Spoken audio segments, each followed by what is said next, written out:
Film production के माध्यम से एक और गर्मा गर्म होली गीत आपके बीच में जा रही है। लकी भैया के देख रेख में आपके बीच में प्रस्तुत है। कौनो देवर एक देवरे के टोली भौजाई से जाए के अपन वेदना बतावत बा। भौजी का कहें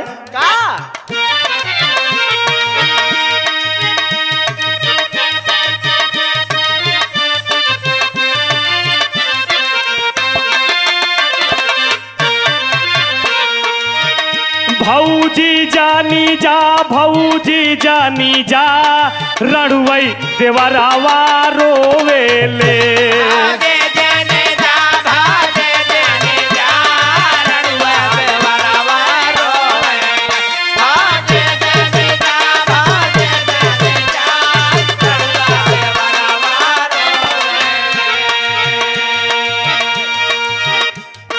तो हई बूझत रहलू दिलवा के बतिया,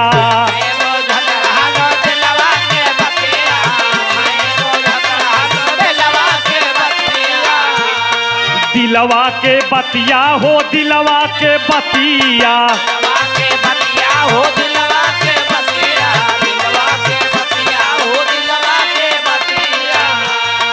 कैसे कहब हम हन आपन विपतिया,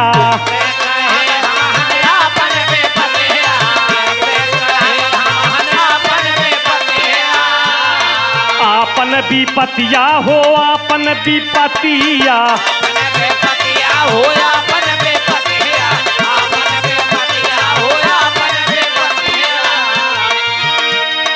कुछ तो बुझ जा, कुछ तो बुझी जा, रणुवई देवरावा रोवेले।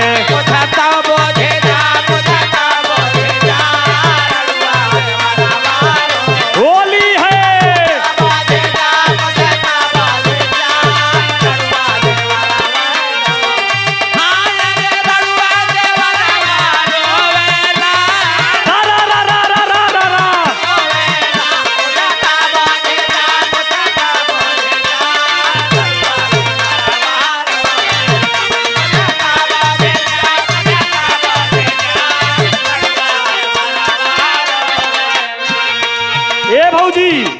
जितना देवर देखा था ना सब रणुआ हैं, सब तोहरे रंग लगावे संते एकदम फिराक में है, लेकिन सब रोवत है जब चली जाती तो देखा था तो मोटवा रणुआ बात थी।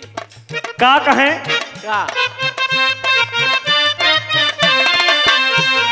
भैया के संग चाली जैबू विदेशवा,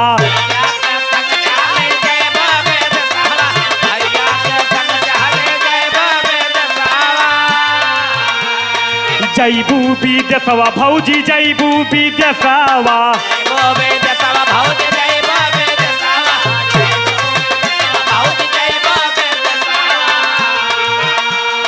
हम हन के पीछे खूबा होई है कलेसवा,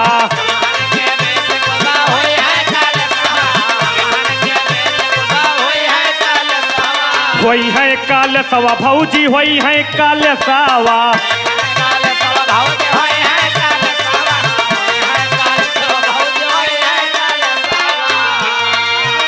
फागुन रुकी जाय अब तो रुकी जा, रणुवई देवरावा रोवेले।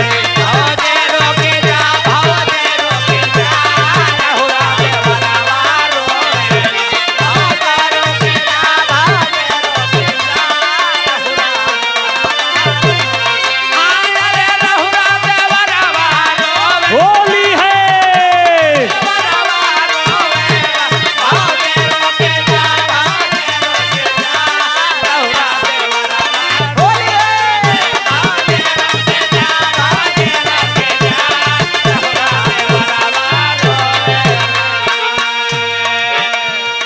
देवर बड़ा उदास है। भौजी जनी जा भैया के साथे परदेश, नहीं हमन के देख रेख के करी। और देवर रंग लाई के एकदम होली के दिन एकदम तैयार बा कचकचाई के एकदम ऊपर फिरिक देत बारा गए।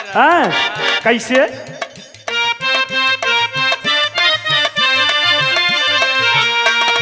टटलू का भौ भौजी कभो दुलारवालू,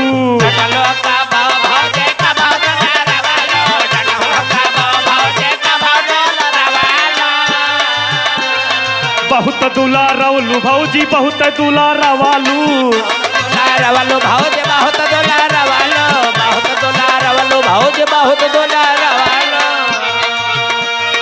बड़की बहिन जैसे नहिया लगवालू बड़के बहिन जैसे नहिया लगवालू बड़के बहिन जैसे नहिया लगवालू। आखिरी में भौजी ये देवर के फरियाद बा कैसे बोला कुंदन गाए जा रणुआ देवरवा रोवेले कुंदन गाए जा